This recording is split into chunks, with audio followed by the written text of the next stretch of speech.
All right, let's move on now to our other big story this evening. Maharashtra has voted as well. But today, all the attention was on Bal Thackeray. It was his first public appearance throughout the entire election campaign. And we'll be looking at the images of that day in just a bit. But let's go first to Uddhav Thackeray, who is our second newsmaker tonight.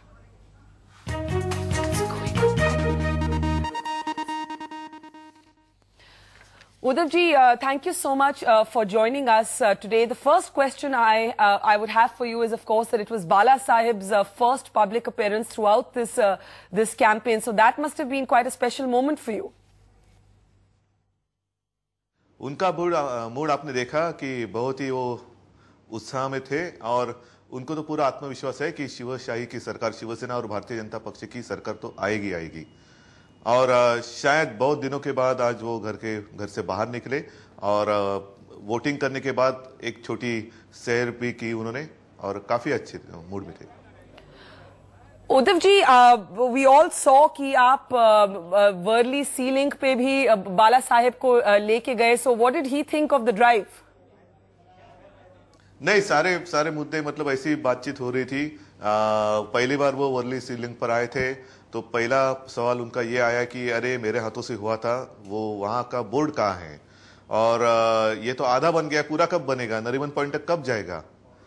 और फिर बाद में जब हम आगे चले तो फिर वो देखते रहे कि वो फिशरमैन के सारे वो मछुआरे लोग हैं हमारे वर्ली कोलीवाड़ा, वो देखते रहे और अच्छी रही से। उद्धव जी, बाल ठाकरे ने आज सामना में कहा कि जो लोग मराठी वोट को डिवाइड करते हैं वो लोगों के दुश्मन हैं। Was he making a reference to your cousin Raj Thackeray? कोई जरूरी नहीं है, क्योंकि कांग्रेस की जो चाल आज तक की जो नीति रही वही तोड़ो फोड़ो और राज करो, और इसीलिए बाला साहब ने वो संदेश दिया था, मान लीजिए कि आदेश दिया था हमारे लिए कि आप एक होकर वोटिंग करो, मतदान करो।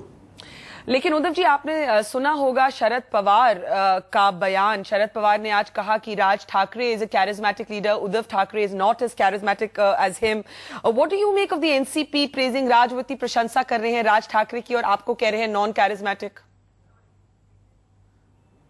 एनसीपी में अब कोई नेता रहा नहीं और उनको नेता की सख्त जरूरत है, आवश्यकता है, नहीं तो एनसीपी टूट जाएगी।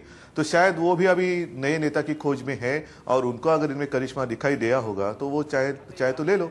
और जो मैं बात कर रहा था कि ये तो कांग्रेस और एनसीपी की चाल है, वो खुलकर सामने आ गई। लेकिन ये अच्छा होगा, बीच में जो बातें आ रही थी कि कांग्रेस और एनसीपी मर्जर हो जाएगा, तो इसका अर्थ सीधा है कि एनसीपी में अब कोई नेता रहा नहीं तो उनको शायद नेता की तलाश है। उद्धव जी, क्या आप कह रहे हैं कि Sharad Pawar is finished as a leader, अब वो नेता नहीं रहे? नहीं रहे। उनकी आप अगर घूमेंगे महाराष्ट्र में तो कोई भी एक व्यक्ति नहीं मिलेगी कि जो पवार साहब के बारे में अच्छा कहेगी, और एनसीपी भी अभी टूटेगी ऐसी बात है। तो शायद नया नेता आएगा तो कुछ दिन तक वो एनसीपी रहेगी, नहीं तो एनसीपी और कांग्रेस एक हो जाएगी। Tuba.com